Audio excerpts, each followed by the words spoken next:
حاصل کریں. تو کہنا یہی چاہوں گا کہ ہم بزرگان دین اللہ والے کے دامن میں آتے ہیں اور مقصد یہی ہے. سلسلہ قادریہ چشتیہ یہ سلسلہ بہت ہی اعلیٰ سلسلہ ہے اور سلسلہ وہ حق ہے جو سلسلہ کڑی با کڑی آقا علیہ الصلوۃ والسلام سے جا کر ملتا ہے. وہ سلسلہ حق ہے. کیا ہے وہ سلسلہ؟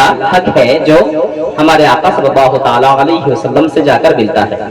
تو الحمدللہ ہمارا یہ قادریہ چشتی سلسلہ یہ اپنے پیر و مرشد سرکار زندہ آباد رحمت اللہ علیہ سے ہوتے ہوئے آقا علیہ الصلوۃ والسلام تک جا کر ملتی ہے. شجرہ نسب جو ہے موجود ہے اور بہت ہی خوش نصیب ہیں ہم لوگ. ایسے گھرانے میں جو ہے داخل ہوئے ہیں ہم سب. کیا ہے؟ قادری ہے. بولیے کیا ہے؟ ہم سب قادری ہے. تو قادری والے ایسے ہیں. یہ قادری والوں کو سوچنا چاہیے, قادری والا سوچ رکھنا چاہیے. اور قادری والوں کا سوچ یہی ہوتا ہے کہ دل میں کوئی گندگی نہ رکھے, دل کو پاک کرے.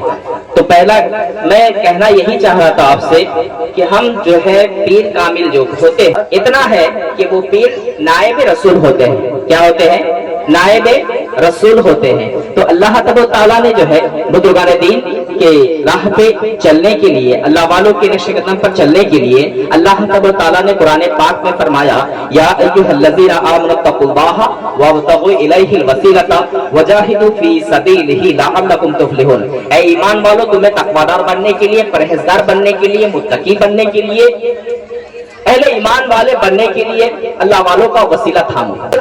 میں کہنا چاہوں گا بڑے ایک پیاری انداز سے میں آپ سے مخاطب ہوں. آپ جو ہے اپنے دل پہ اس بات کو اتار لیں.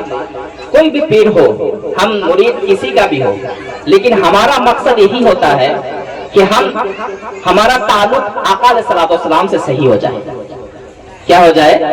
ہمارا تعلق ہمارے آقا صلی اللہ تعالیٰ علیہ وسلم سے صحیح ہو جائے. اگر آقا علیہ الصلوۃ والسلام سے طریقہ صحیح نہ ہو, نسبت صحیح نہ ہو, تو پھر جو ہے یہ پیری مریدی کرنا نہیں چاہیے. پیری مریدی کا مقصد ہی یہی ہے, اللہ والوں کا دامن تھامنے کا مقصد یہی ہے کہ ہم پیر سے جڑ کر اللہ کے رسول صلی اللہ تعالیٰ علیہ وسلم تک پہنچے, اللہ کا قرب حاصل کریں. مقصد یہی ہے اللہ کا قرب حاصل کریں. اب جو لوگ وسیلہ نہیں تھامتے ہیں ان کا بھی مقصد یہی کہ اللہ سے ہم محبت کرتے ہیں, اللہ کو ہم پکارتے ہیں. لیکن یہ ہے ہم اہل سلسلے والوں کا عقیدہ ہے ہم بھی اللہ کو پکارتے ہیں, اللہ سے ہی مدد مانگتے ہیں, لیکن بذریعہ اولیاء کرام پیر طریقت کے ذریعے سے ہم جو ہے اللہ سے مانگتے ہیں, اللہ سے دعائیں کرتے ہیں. آج لوگ کہتے ہیں کہ مزار میں جاتے ہیں, یہ لوگ بدعت کرتے ہیں.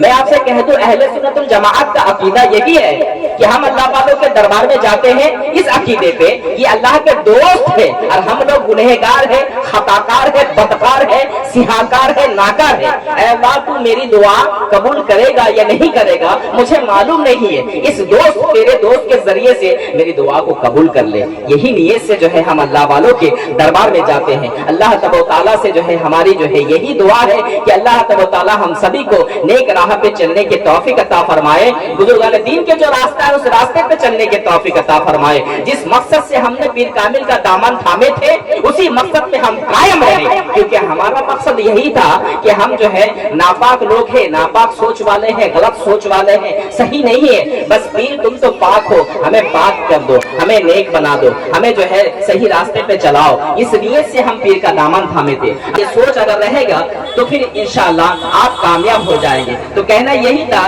کہ ہر فرقہ پرستوں سے تم کہہ دو ہمارا کوئی فرقہ نہیں ہے. ہر فرقہ پرستوں سے کہہ دو کہ ہمارا کوئی فرقہ نہیں ہے, ہم عاشق زندہ نواز ہے, ہمارے اندر کوئی تفرقہ نہیں ہے. بات سمجھ میں آیا تو کہہ دیے سبحان اللہ. اگر نہیں سمجھ میں آیا تو بھی کہہ دیجیے گا, نہ تو بھی ثواب ملے گا. ٹھیک ہے, تو غور سے سنیے گا کیونکہ لکھنے پڑتا ہے نا بہت محنت سے, بولنے کے لیے جو ہے تھوڑا سا وقت لگتا ہے کہ سبحان اللہ. اتنا بھی اگر نہ بولے تو کیسے ہم ایمان والے ہیں نا. تو کہہ دیجئے سبحان اللہ. ہر فرقہ پرستوں سے تم کہہ دو ہمارا کوئی فرقہ نہیں ہے. بات سمجھے, ہر فرقہ پرستوں سے تم کہہ دو ہمارا کوئی فرقہ نہیں ہے, ہم عاشق زندہ نواز ہے, ہمارے اندر کوئی تفرقہ نہیں ہے. بات سمجھ میں آئے؟ آگے کہتے ہیں صاحب ہم حق پرست لوگ ہیں, نفس پرست نہیں. صاحب ہم حق پرست لوگ ہیں, نفس پرست نہیں. الحمدللہ ہم عاشق لوگ ہیں, ہمارا کوئی فرقہ نہیں.